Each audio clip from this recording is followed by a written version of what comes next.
Hotshot's Look at a Movie. Capote is most certainly the best film you will have seen in years, the best film so far in 2005, and most likely the best film of the year.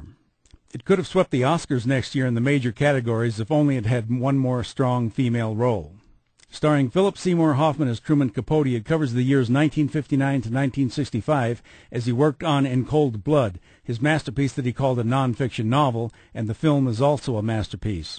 Capote was already a successful novelist and frequent contributor to the New Yorker magazine when he came across a small story about a brutal murder of a family of 4 in Kansas, and he talked his editor into sending him to Kansas to write about it.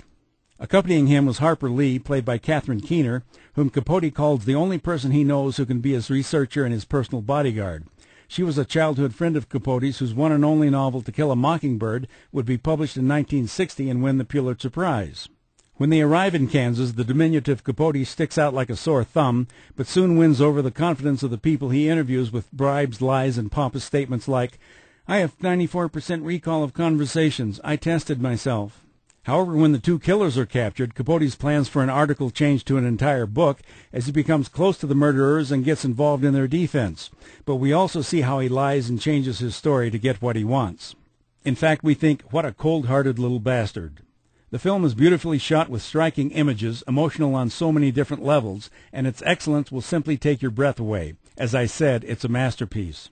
Unfortunately for Capote, he kept putting off finishing the book until he knew how the story ended in terms of the lives of the killers. It didn't win the awards he expected it to, and he never published anything of consequence after that successful work.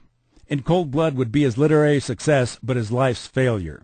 Capote is an excellent film that portrays one author with cold veins, so cold he could have had ice in them. I'm Dan Culberson, and this is Hot Shots.